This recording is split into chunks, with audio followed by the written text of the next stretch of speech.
So hi guys, welcome back to my channel. So guys, this is Dong Bisaya at your service. So guys, for today's video, tayo po ay magpapagupit. Gawa nga po ng mahaba na ang ating buhok. So ayun mga kadong Bisaya, pagkatapos natin magpagupit, sakay tayo kaagad ng jeep at tayo ay pupunta ng mall kasi si Dong Bisaya ay may bibilhin. So ayun mga kadong Bisaya, ito guess nyo to kung saan to banda. Dumaan tayo sa underpass. Actually, this is sa Pasay area. Ayan, kung alam nyo yan kung saan yan sa may Pasay area, mga kadung Bisaya. So, medyo maulan ang panahon.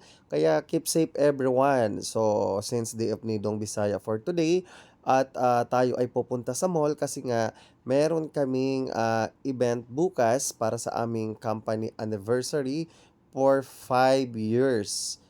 Ayan. So, syempre, maghanap tayo ng masusuot. Nakakahiya naman, guys. Oh my goodness. Na kung susuotin natin, simple lang.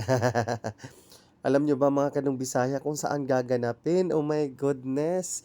So, gaganapin siya sa Dusit Tani Hotel sa May Makati. So, isa po yan sa mga 5-star hotel sa Metro Manila, which is Dusit Tani Hotel. Malapit po yan sa may, actually kaharap lang po yan ng SM Makati. So, nasa may Ayala area po yan ng Makati. Napakaganda niyan guys. And of course, sa labas nga lang nakikita ko, alam mo ba guys, dream na dream ko lang yan before. So ngayon, sana abangan niyo yung vlog ko bukas guys. Magba-vlog tayo sa mga kaganapan and happenings. So ayun na nga mga kadong Bisaya, may iba naman tayo sa usapan. Tayo ay malapit na sa ating papupuntahan. Ayan guys, alam nyo ba to kung saan na to banda? Oh my goodness, napaka-traffic, lahat na lang. So mga kadong Bisaya, ang pupuntahan po natin ay sa Mall of Asia, mga kadong Bisaya. Guys, alam nyo ba, almost 2 months ako hindi nakapunta ata dito, 3 months. Gawa nga ng sobrang busy ko sa buhay natin, no? Wala na tayong chance na gumala-gala pa kasi pag day off, pag isang araw lang guys, hindi natin dama. Kumbaga kulang pa yung rest mo kung igagala mo pa. So ayun mga kadong Bisaya, kung napansin nyo, yung globo o yung globe ng bilog dyan sa Mall of Asia is nilalagyan siya ng ring. Parang ano na siya guys, Saturn, di ba? Si Saturn yung may ring na planet sa universe or sa kalawakan.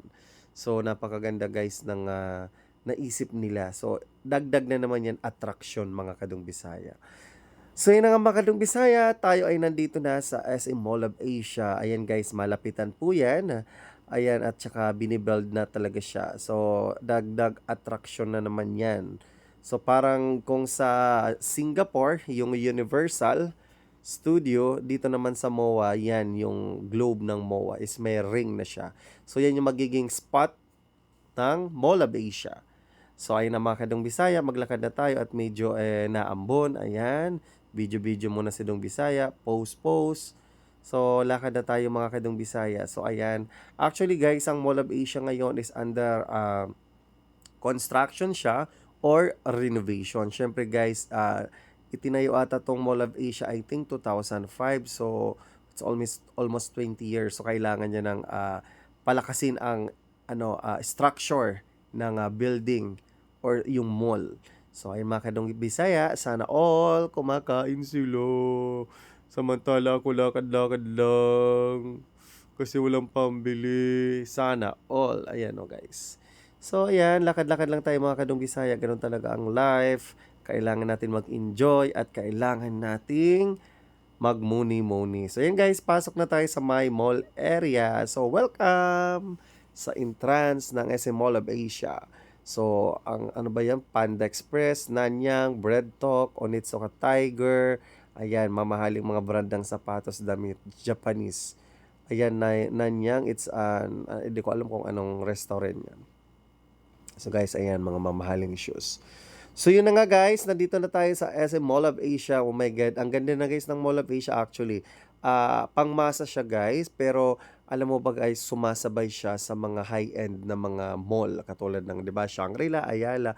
Pero guys, napakaganda niya, sulit, napakaganda guys. Sobrang daming tao, but halos na mga high-end na mga brand like mga damit, sapatos, jewelry, relo, gold, perfume, bags, everything nandyan, meron na sila.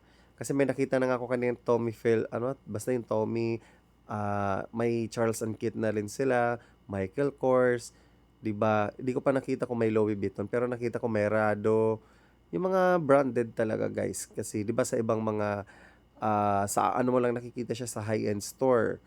And of course, saan pa ba siya nakikita? Ayan, sa mga casino like Solier, Resorts World, nandun yung mga Louis Vuitton, Gucci, Prada, yan. So dito guys, ngayon ko lang tong nanong American Eagle. So ayan guys, post muna si Dong Bisaya. Oh. So, ayan guys. Oh, makikita mo yung MOA Food Hall, nandun yung mga food court. Ayan, so makikita mo na ang laki na ng pinagbago ng Mall of Asia, as in ang ganda ng pagka-renovate sa kanya. Napaka-fresh, napaka-aliwalas, at the same time napakalinis ng surroundings, guys. So makakasabay talaga siya sa ah, high-end mall. Kahit naman actually guys, yung mga SM ngayon guys, kung pupunta kayo, napakaganda. So ayun na nga guys, nabili na natin ang Wall Street na brand. So check out nyo na lang or tingnan nyo na lang bukas guys. Glow pa yan. Ayaw ko pang ipakita kung ano yung kulay niya sa loob. Pero ayan na, actually nakita nyo na. Yun lang guys, thank you.